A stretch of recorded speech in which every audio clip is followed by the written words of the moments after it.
এই আকাশ বাতাস ফাঁকা জায়গাগুলো কম্পন সৃষ্টি করতে হবে সুবহানাল্লাহর জোরে। পারবেন না ইনশাআল্লাহ? আরো চাও পাওয়া আছে। আল্লাহ পাক প্রশ্ন করেন জিবরাইলকে, ফেরেশতাদেরকে, ও ফেরেশতারা, আমার বান্দারা বিকাল থেকে সন্ধ্যার পর থেকে দুনিয়ার সমস্ত কাজগুলো ছেড়ে দিয়ে, কৃষকরা কৃষকের কাজ ছেড়ে দিয়ে, ব্যবসা বাণিজ্যের কাজ ছেড়ে দিয়ে এই যে বসে আছে, কোন আশা নিয়ে বসে আছে তোমরা বলো? জিবরাইল ফেরেশতাকে ডাক দিয়ে বলে, মালিক, ও মালিক, তারা জান্নাতের আশায় বসে আছেন। জান্নাত কিসের আশা? জান্নাত। হাল রাওহা। আল্লাহ প্রশ্ন করেন ফেরেশতারা, আমার বান্দারা কি জান্নাত দেখেছে?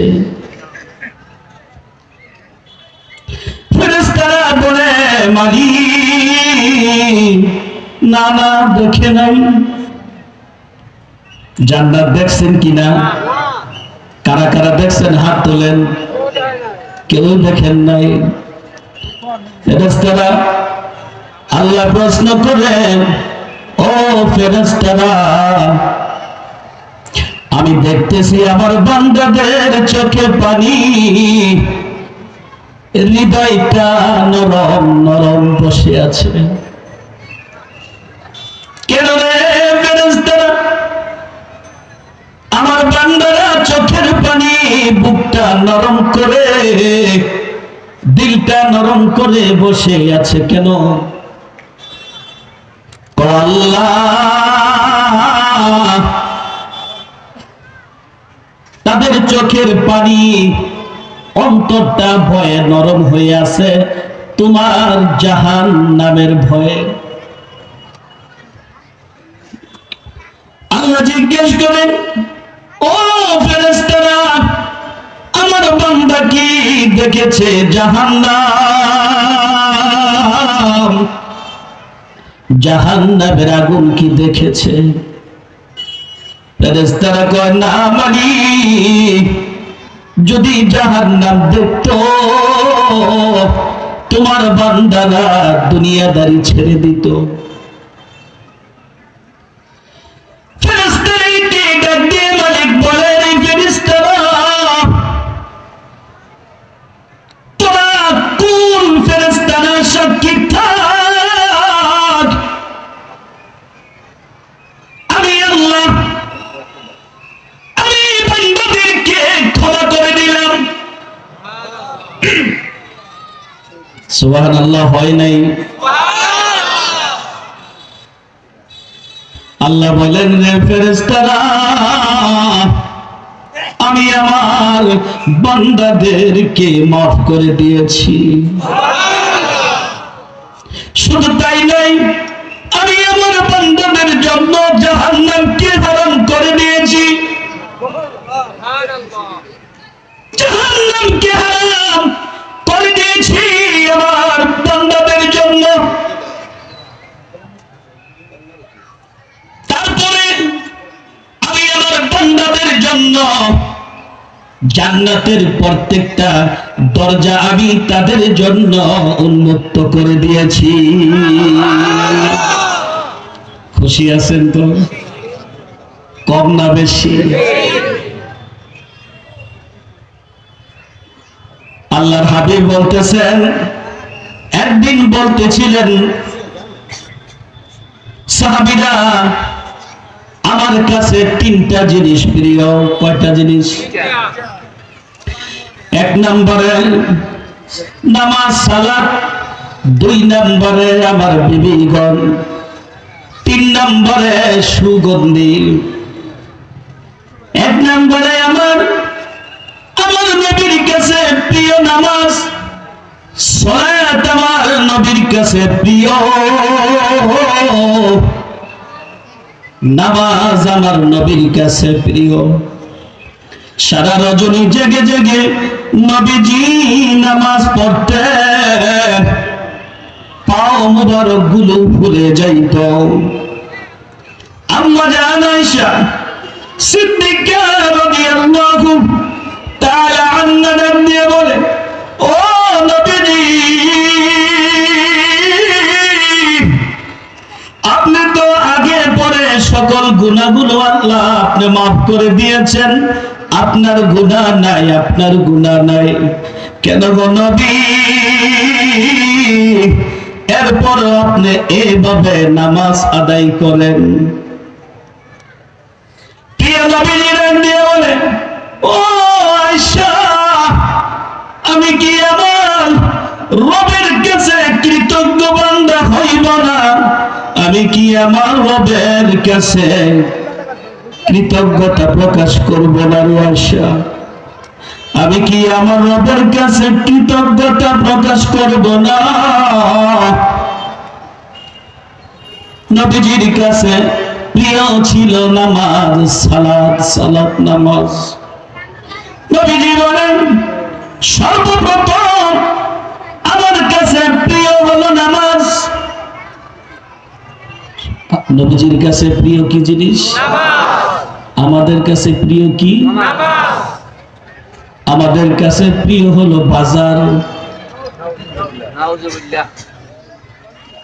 আমাদের কাছে প্রিয় বাজার। নবীর কাছে প্রিয় হলো নামাজ। নবী যেটা ভালোবাসে উম্মত সেটা ভালোবাসতে চায় না, উল্টাটা চলে। কি চলে? উল্টা। আমি বুঝি মিথ্যা কথা বলছি নাকি? হ্যাঁ, আপনারা কি আমার সাথে একমত? হ্যাঁ, নবীজি বলে, ও আয়েশা, আমার কাছে প্রিয় হলো নামাজ, সালাত হলো আমার কাছে সর্বপ্রথম প্রিয়। এই নামাজ নবীজি পড়তে পড়তে পা মোবারক ফুলে যাইত। আর আমরা 4 রাকাত নামাজ পড়তে যাইয়া মসজিদে কত তাড়াহুড়া করি, ঠিক কি না? নামাজ এমন একটি ইবাদত, নামাজ নামাজ নামাজ এমন একটি ইবাদত। নবীজি বলেন, কিয়ামতের কঠিন মাহশরের দিনে আল্লাহ মানুষের ছায়া ছাড়া কোনো ছায়া থাকবে না, থাকবে না। ওই ব্যক্তিকে আল্লাহ আরশের নিচে ছায়া দিয়ে দিবেন। সুবহানাল্লাহ। কোন ব্যক্তি? যে ব্যক্তি মসজিদ থেকে নামাজ পড়ে বের হয়ে যাওয়ার পরে অন্তরটা মসজিদের মধ্যে গেঁথে রেখে আসে, ওই ব্যক্তিকে মাফ করে দিবেন। যে ব্যক্তি মসজিদ থেকে নামাজ পড়ে বের হওয়ার পরেও অন্তরটা মসজিদের মধ্যে রেখে আসে,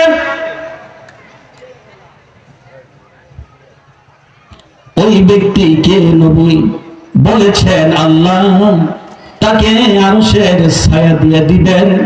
যে ব্যক্তি মসজিদ থেকে নামাজ পড়ে বের হয়ে আসার পরে তার হৃদয়টা ডুগরিব থাকে, আশায় থাকে কখন আবার নামাজের জন্য মসজিদে যাইবে।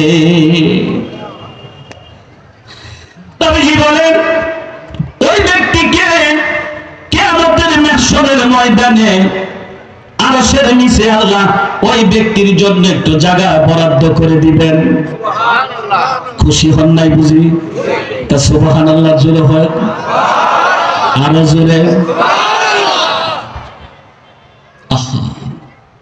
যে ব্যক্তি নামাজ পড়ে আশা রাখে আবার কখন মসজিদে যাবে, নবীজি বলেন ওই ব্যক্তিকে কাল কিয়ামতের কঠিন অবস্থায় আল্লাহর আরশের ছায়ার নিচে তাকে স্থান দান করবে। নবীজি বলেন, সর্বপ্রথম আমার কাছে প্রিয় কোনটা? নামাজ। উম্মত নামাজ ছেড়ে দেয়, উম্মত নামাজ পড়তে চায় না, নামাজ পড়তে চায় না। উম্মত নামাজ ছেড়ে দেয়, ইচ্ছাকৃতভাবে নামাজ ছেড়ে দেয়।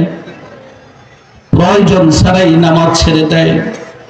কত অজুহাত খাড়া করাই রে ভাই, মাহশরের ময়দানে আল্লাহর আদালতে যখন ডাক দিবে, দিবে না আল্লাহ ডাক?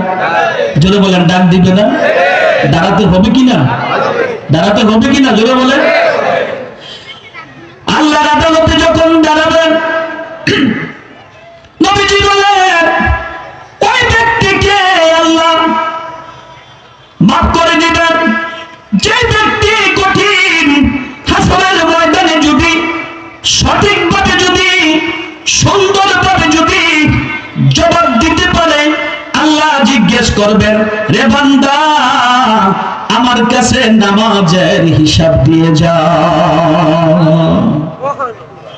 নবীজি বলেন